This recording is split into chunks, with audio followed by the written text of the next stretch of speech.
Good afternoon. I'm Larry Clinton. I'm here with a terrific panel to discuss how we can communicate better with boards of directors about cybersecurity. So let me quickly introduce this panel. I mean, every time you go to one of these events, everybody says, this is a fantastic panel. This really is a fantastic panel. Let me start by introducing Shelley Leibowitz. Shelley is a true leader and thought leader in this space. She currently sits on the board of directors for E-Trade, where she's on the risk oversight and governance committees. She's also on the board of directors for MassMutual, where she's on the investment committee and the technology and governance committee. And Shelley was previously honored by the Women's Bond Club of New York with its annual Merit Award for career achievement and extraordinary leadership in the financial services industry. We also have with us Daniel Dobrygowski. Daniel is the head of governance and policy for the World Economic Forum for their cybersecurity division, where he advises on strategy, law, policy, and cybersecurity issues. His research areas include privacy, election security, intellectual property, competition law, digital trust, governance, and new and emerging technologies. And although he hasn't had a chance to add it to his Vita here, Daniel is working with us on developing some very interesting metrics on cybersecurity so that we can find out what actually works. And it's a collaboration we're very delighted to have with the World Economic Forum. And finally, we have with us Lou DeSorbo. Lou is Senior Vice President, Information Security and Risk Officer for Centene. He's responsible for developing security vision, strategic plan for Centene's global enterprise role. Prior to working at Centene, he was in a leadership position at Deloitte, Booz Allen, and was in the Air Force, where he served the U.S. Air Force for specific seismic operations, applied geophysics and measurement and signature for what is now Cyber Command. So it's a tremendously accomplished panel that we're working with today. I'm Larry Clinton. I'm president of the Internet Security Alliance, which is a trade association that represents virtually all of the critical industry sectors on specific cybersecurity. What the ISA is known for primarily is two things. One, we do a lot of work on public policy where we are champions of what we call the cybersecurity social contract, which is a economics-based incentive model for government industry relations. I spoke at FairCon a couple of years ago on that particular issue, but more directly associated with what we're dealing with today. ISA is generally known for its work in partnership with the National Association of Corporate Directors to develop the Cyber Risk Handbook for corporate boards. And I've worked with all three of our panelists on this particular issue. The NACD handbook is the only set of best practices I'm aware of in this field that has actually been independently assessed by Pricewaterhouse and found to actually generate positive cybersecurity outcomes. So PwC's study said that organizations that use those principles have better budgeting, better cyber risk management, better alignment of cybersecurity with their business goals, better cultures of security. The handbook has now been expanded. It is available on 4 continents in 6 different languages and been endorsed by the US government, the German government, the Japanese government, and the Organization of American States. There are 5 principles in the handbook, some of which I think we're going to touch on here today. The first principle, which I think is the fundamental principle, is that cybersecurity is not an IT issue. It is an enterprise-wide risk management issue.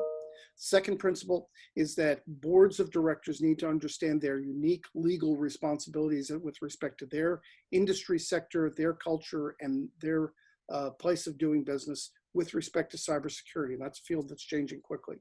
The third principle is that boards need to actively access outside expertise to help assist their cybersecurity oversight responsibilities.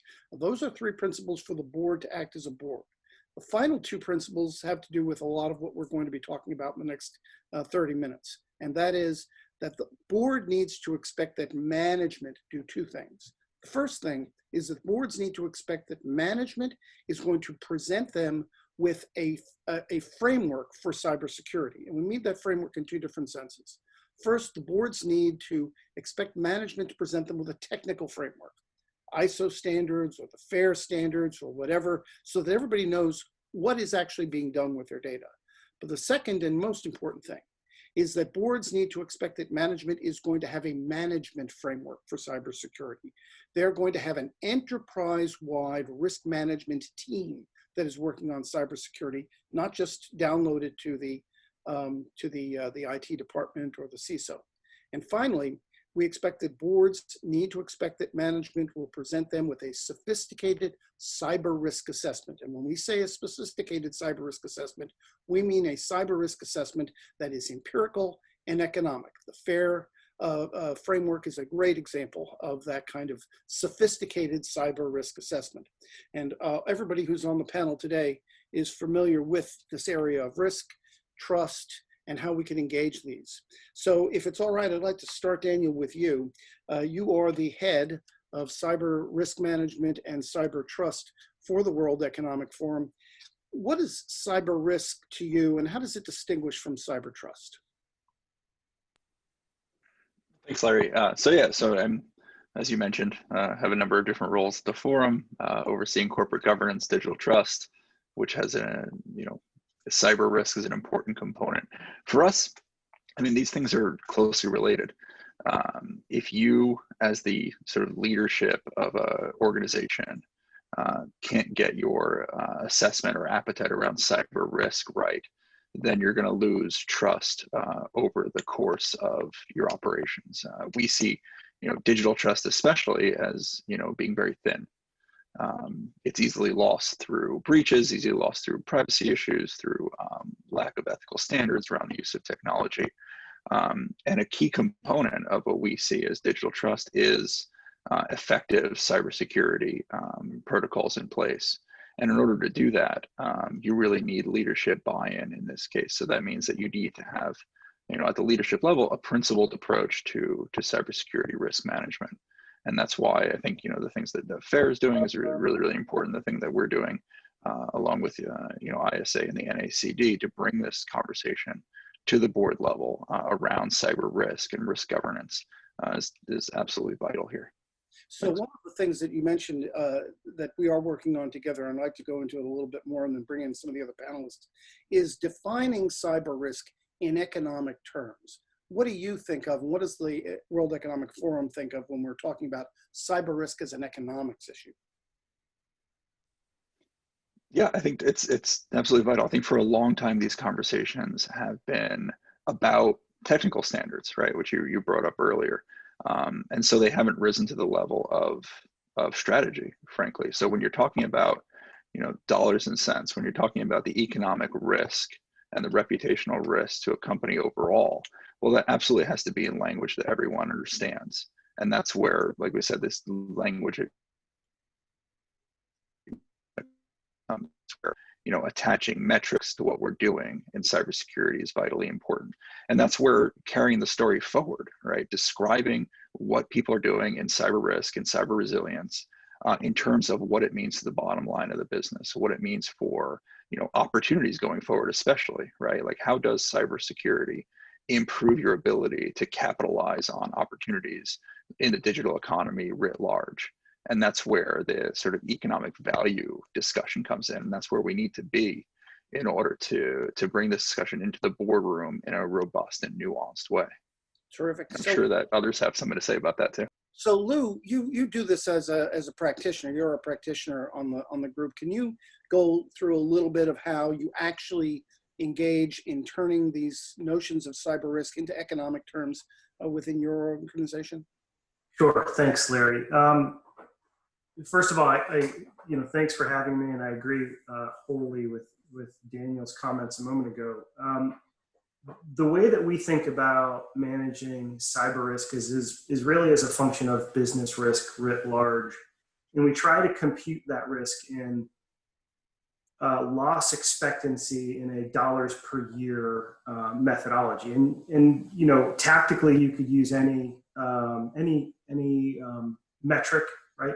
I think dollars really makes the most sense in business today because it's the thing that we can normalize to in all parts of the business. And so cyber doesn't need to be a special and unique snowflake in that way.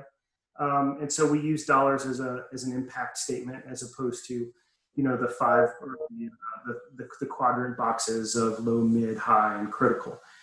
So we use dollars, and then we use a year basis because anything out past that, it's kind of hard to quantify. We do, however, compute those risks using what we call a loss exceedance curve. And so what we try to figure out is, how much loss might you experience on any given year. You run Monte Carlo simulations out, given a couple of factors. So one would be, what are our capabilities? And we actually use a framework for that. We use the NIST cybersecurity framework to do a capabilities-based assessment, but we use the CMMI model to figure out what is our maturity level.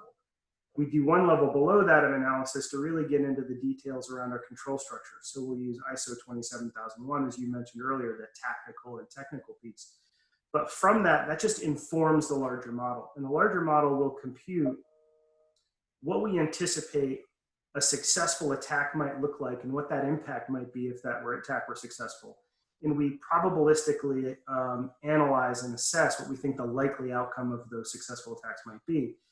From that, we extrapolate the load or the risk load essentially for the business so that we can have a conversation with leaders around what we think the loss expectancy might be in a given period of time. And we can extrapolate that in a 5-year period or a 10-year period to help business leaders understand what that load might look like.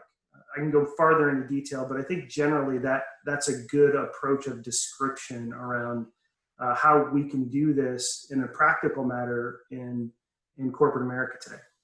So what you're saying is that there are actually ways that we can implement sort of policies that Daniel was describing. Shelley, yeah. I'd like to turn to you.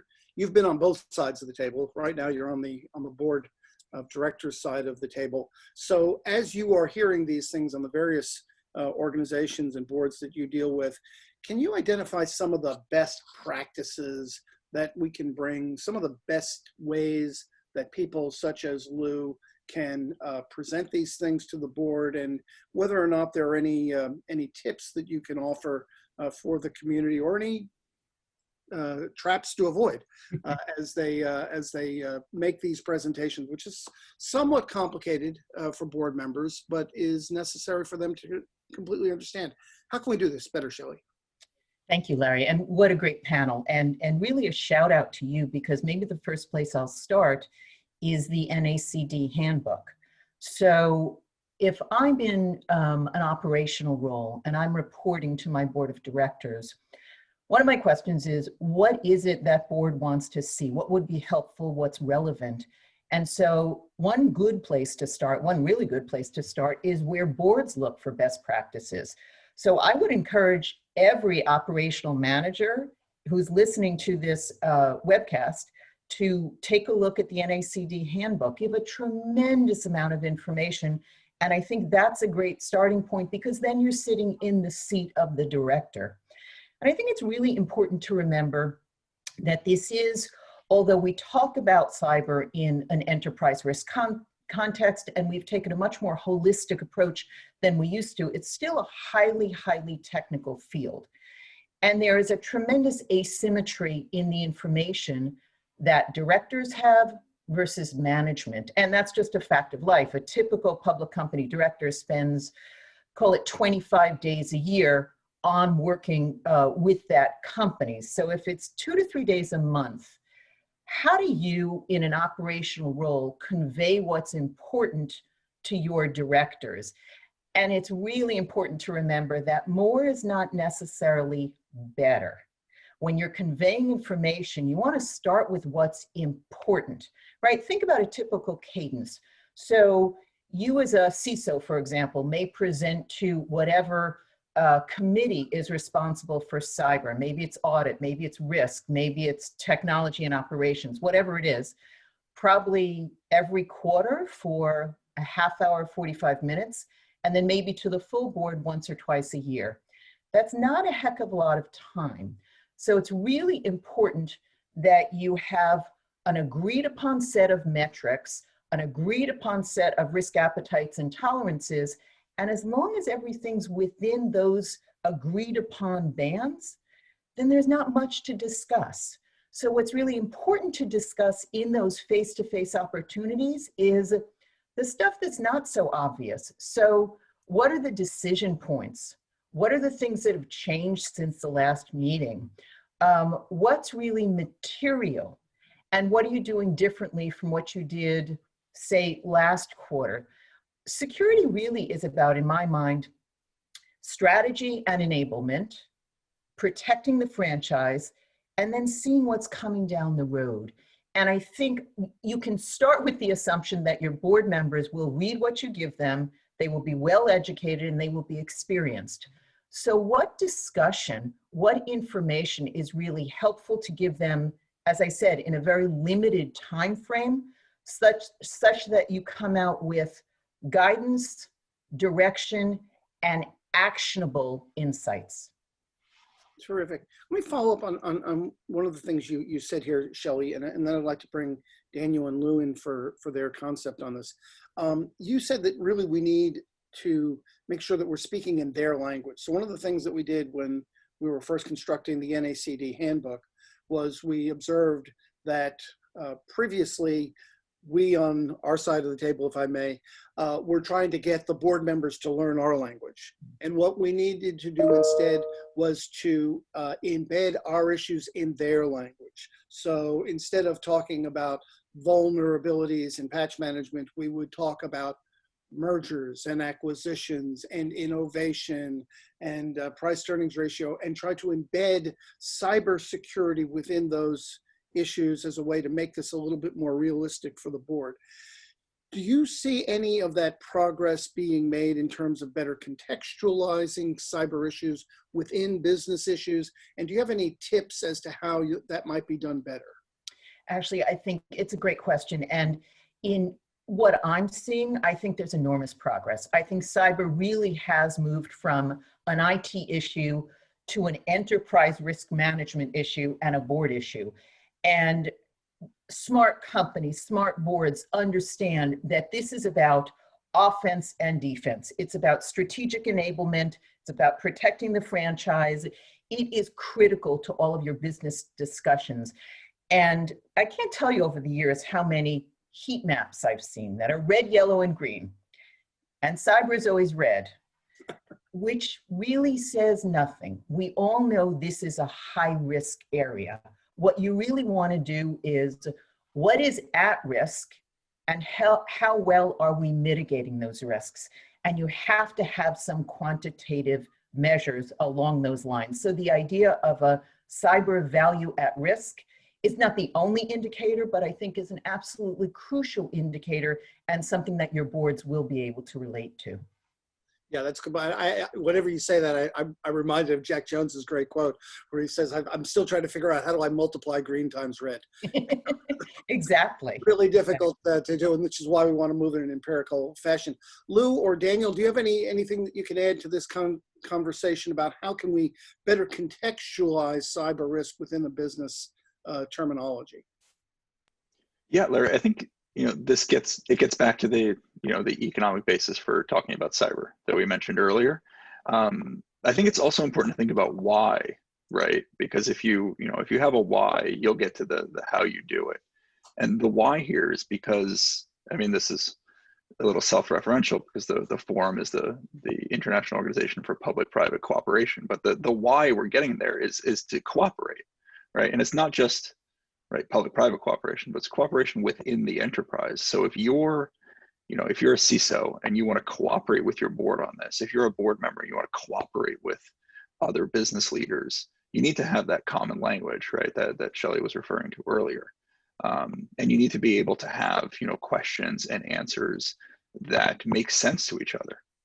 And I think that's where we get here. And I think that, people are welcome to take a look at the work the forum's done on here. You can Google Advancing Cyber Resilience, which is our body of work on this, that lays out how to have that dialogue between strategic leadership, between boards, and between the CISO and technical staff. And the reason that needs to exist is because we need to have collaboration, within the enterprise so that we can collaborate with the wider ecosystem, the community as a whole. Yeah. So I answered your how with a why, but that's where I think that's exactly the right place to go. I mean, we've often said, the technology is simply how the attacks occur. if you're going to solve the problem, you have to understand why the attacks occur, which is primarily economics. Lou, do you have any thoughts with respect to how we can better contextualize some of the more technical aspects of cybersecurity in a business context to make it a little bit more easily accessible to members of the board? Yeah, absolutely, Larry. Thanks. So I 100% echo the comments made just a moment ago. I focused earlier and talked a little bit about it's really about a risk analysis in terms of loss of dollars per year, because that's how the business thinks about it. And that works today, but we should always be thinking about what's going to work a year from now, 2 years from now, and 5 years from now. And how should we be engaging with leadership in continuing to grow?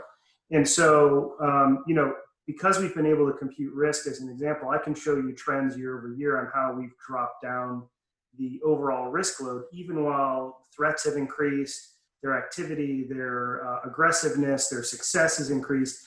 But because we've applied controls and resilience, which is a key word I want to key in on that Daniel just mentioned, in the right places, we've actually been able to reduce risk and show that in a computational way. Now, you can always still have a bad day scenario. Risk is really about managing probabilities of potential bad outcomes. But in all of that, our historical approach, even in managing cyber risk, was really, I'll use air quotes and say security focused. And what I really mean by that is security officers will tend to focus on the confidentiality and integrity components of security. And we forget about availability because we think that's the CIO's problem. But that's our job too. And so we have to figure out how to manage that and assess that risk. So that has to be folded into the computation. As a result of all of that and the conversations that just happened, what we see happening is a move from cyber risk to enterprise risk, and from enterprise risk to business resiliency. And that business resiliency is provided through, and many times, cyber resilience. And so that's really the way that I think they all tie together. And that's how we try to talk to our leaders and our board members about cyber in the way that it enables the business. I think that's a great point, and I'd like to build off that a little bit, because I think this corresponds very much to what Daniel was just talking about the need for collaboration, because we have focused primarily so far on cyber risk to the entity. And what we are realizing increasingly is that we have systemic cyber risk that we also need to be focused on. And we haven't spent quite as much time looking at it from that broader perspective. And I think the collaboration that you and Daniel are talking about really would help in that regard. Shelley, I'd like to move off of that and I'm glad that we've gotten like 20 minutes into the panel and we haven't had to get to COVID yet. But obviously the pandemic has changed things a great deal. I wonder if you have any perspectives on how the systemic problem that we are going through on the health side is interrelated with some of the cybersecurity issues that are also coming to the fore even more intensely in the pandemic environment. So thanks, Larry, and I love the comments that have been made, because I think at the end of the day, COVID is really all about resiliency. So very few people could have anticipated this situation and could have planned for it in its specificity. But it really has pushed the envelope in how resilient is your enterprise, and resilient in the broadest sense. And the other thing it's pushed is the interconnectedness of the world. So, something that's become a very hot topic and high on, say, board priorities now is the supply chain. And whether it's from a manufacturing perspective, whether it's from a risk perspective, but it goes back to the interconnectedness that we've talked about. And I think the best CISOs and the best people who focus on this, say from a risk perspective, look at it from a big picture context, because it really is a big picture. We all know we're only as good as the weakest link in the chain. So you all know probably better than I that something like 40% of breaches come from the supply chain. And thinking about the interconnectedness that's really been driven home, if you will, by COVID is incredibly important. And there are a couple of big changes with COVID, right? We've merged sort of the workplace and the home. We've pushed more and more to the cloud more quickly. And what we've said is everything is going digital. Now, I would argue that every business will become omni-channel and it will all be digitally enabled. Even the physical channels will be digitally enabled. And that brings a whole set of things to the fore in terms of, again, both offense and defense. How do you enable your business requirements and your business opportunities? How do you protect the franchise while you're doing it? And how do you anticipate what's coming down the road? Excellent. Thank you, Shelley. Daniel or particularly Lou, I mean, if you could highlight some of the things that maybe you have learned from the COVID experience as to how we need to manage this incident. I mean, this could be looked at as a massive incident response situation. Is there any tricks of the trade that you've come up with that might be helpful for the group? So thanks. Yeah, I would say as we think about COVID and, you know, luckily or unfortunately, perhaps, I'm also responsible for business resilience and crisis management at my organization. And as a result, we've lived COVID since we were modeling it before it actually touched the shores of the United States, or at least before we had first confirmed infections, we were tracking it. And as a result, we were also modeling the risk of that occurring and what it might do to our business. What really paid dividends for our business, in my opinion, was our ability to rapidly move to a remote work condition. What enabled that to happen were putting in place the foundational building blocks and the technologies and the processes necessary to allow us to make that transition. So things like multi-factor authentication for all remote users, robust, secure endpoint security, an ability to use virtualized environments, right? Technical, deep, difficult things that are hard to do at scale, right? And we're trying to do those at 73,000 employees around the globe. But because we had put those building blocks in place, we were able to transition from a 90% in the office environment to a 90% work from home or an 85% work from home environment in less than 3 weeks. And we did it ahead of when we were being forced to do it. And the reason we did that is we didn't want to be flat-footed. We didn't want to be in a position where we were forced to migrate. We wanted to make sure we were taking care of our people while we were taking care of the business. And so it's really doing the foundational items well, the blocking and tackling, the patch management, the hardening of your endpoints, doing the multi-factor authentication in a remote work environment that really enabled us to migrate rapidly and fairly seamlessly. And you know, you might say we were lucky, you might say we were fortunate. It's probably a little bit of a mix of both of those things. So when you go through some of those details, Lou, I'm reminded that actually through ISA, we submitted a number of these to the Department of Homeland Security. And I think this comes back, Daniel, to the point that you were making before about collaboration, and not just within your organization, but with other organizations. But I would add in inclusive of coordination with our government partners here, because when the Department of Homeland Security first came out with their list of how we should return to work, there was nothing on it about cybersecurity. And we, through the IT Sector Coordinating Council and the ISA, had to give these things to actually blend cybersecurity into this environment that was now everybody was working from home with no planning.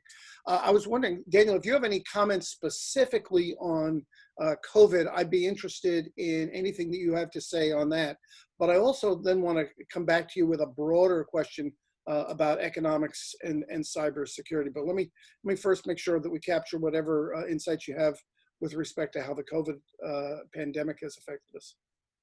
Yeah, sure, of course. And I think, you know, I want to recognize that, you know, we're in the midst of a significant, you know, personal tragedy for thousands of people. That being said, you know, we would also be in the midst of a significant, even more significant economic downturn, frankly, if it wasn't for the work of a lot of the people in IT teams, in CISO's offices right now. And I've seen, you know, in my position at the forum, we get to see, the 1,000 largest companies in the world, a lot of others.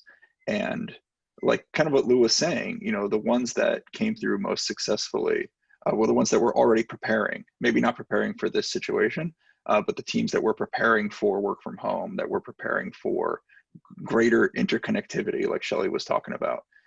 The ones who had the vision to see that was coming really helped save their organizations, and that's been very impressive. And that being said, we've noticed a lot of improvements around collaboration in this space between governments, between law enforcement, and with the private sector, and that's definitely laudable to be recognized. We've also seen a significant number of challenges, and what we're noticing is that there are times when the response that involved working from home, that involved like different uses of data, different connections, reimagining connectivity, were hampered by things like data nationalization, data localization policies. So that's a case where we weren't able to get out as a society. We weren't able to get out in front of the collaborative issue. We weren't able to collaborate effectively between the private sector and the public sector in order to get the kind of rules that we need to have a more agile, more functional, connected system. So there's definitely challenges up ahead that we need to continue to follow up on.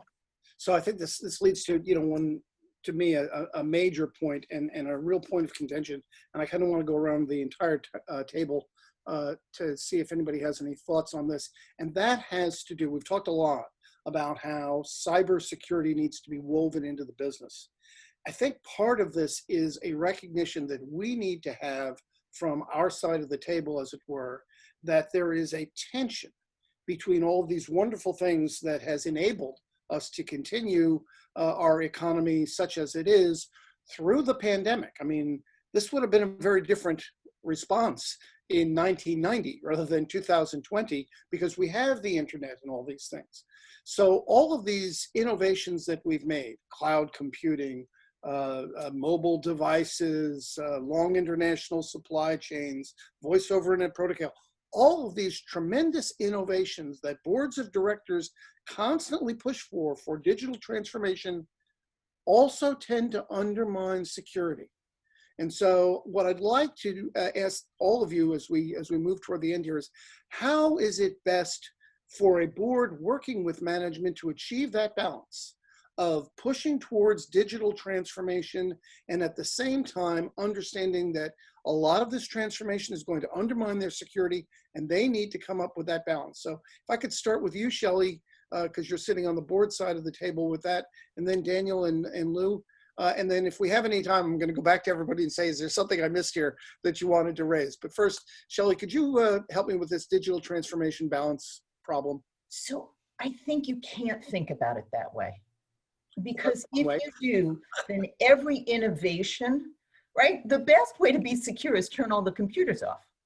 And we know that that's not where we want to be.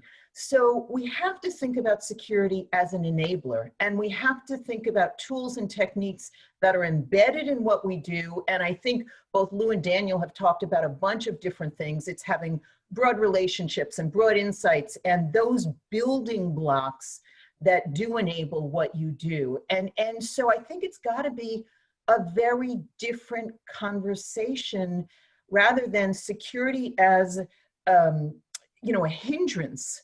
If you think of it that way, you're sort of destined to fail. So we talk about things like DevSecOps, right? Security has to be embedded, as hard as that is, in the front end, in everything you do. And you have to think about it as a core part of your business and a core part of your strategy. Because if you don't, it will be exactly what you're saying, which is business wanting to plow ahead and security saying no. And I just think that's a losing approach. It just doesn't work.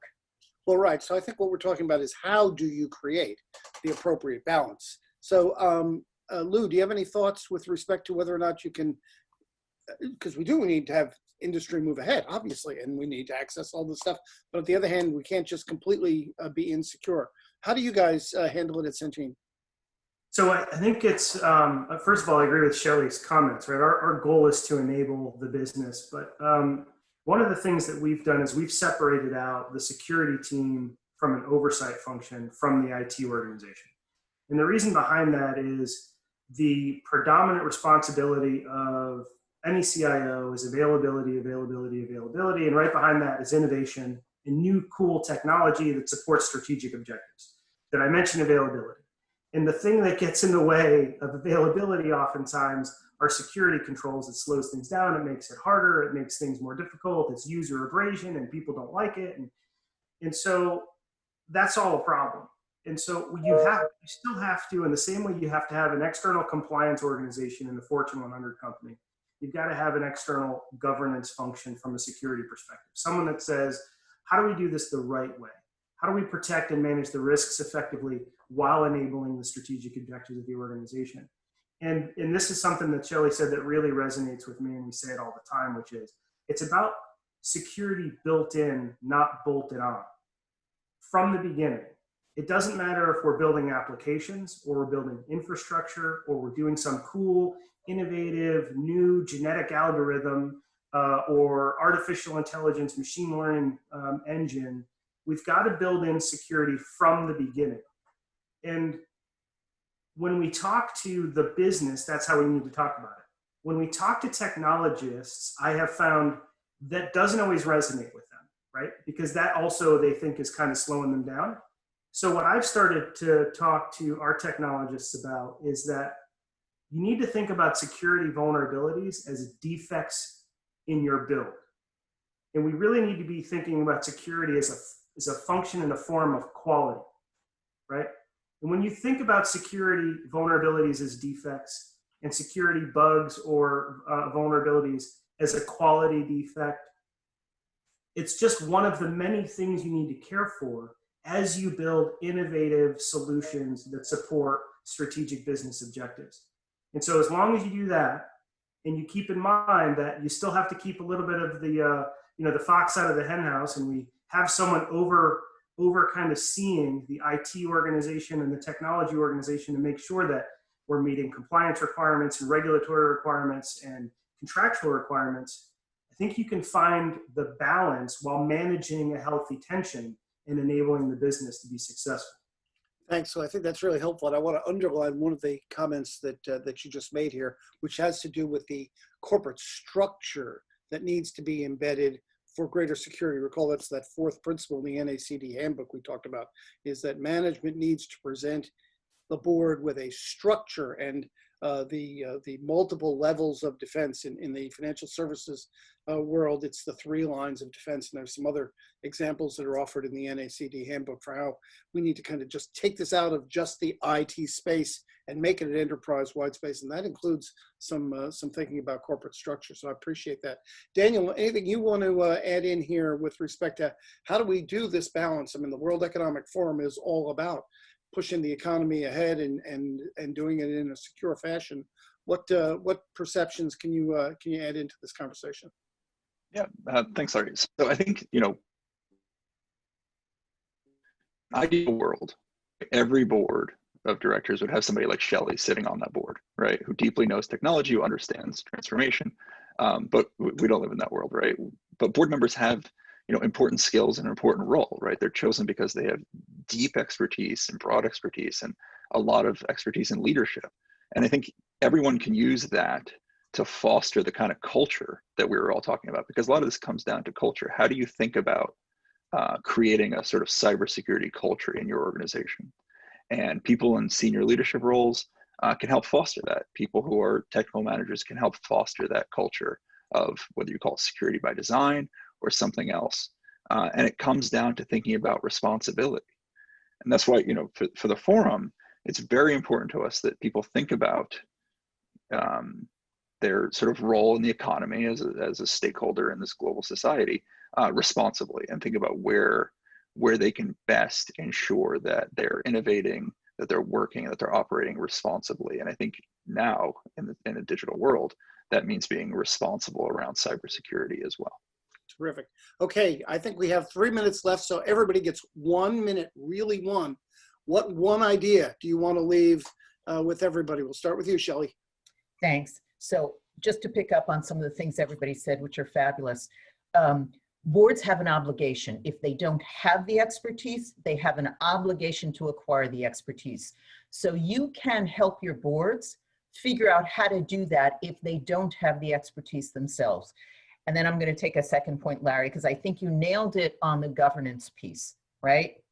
If your CISO is only on the risk management side, then that will be the mandate. If your CISO is only on the business side, then that will be your mandate. You need to have all three, right? The innovation, the business, the operation, and the oversight. It is a sort of, it's a complex set of obligations, and you have to cover it all.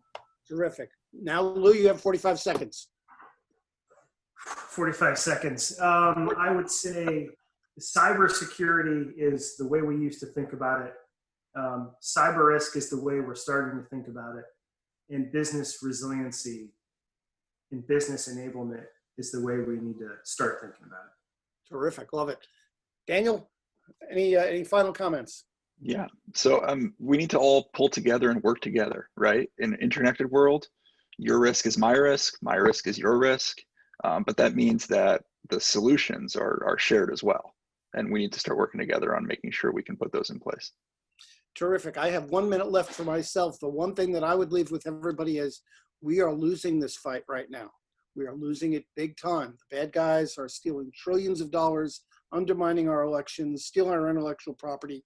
We have to do much, much more in cybersecurity. And I think one of our jobs is to act as advocates to the board to make them understand how serious the problem is and how we, as Daniel just put it, all need to work together in an empirical, economic, and reasonable way to move these businesses forward and keep ourselves secure. And with that, I want to thank the panel for a tremendously educational session for me. I hope for everybody else.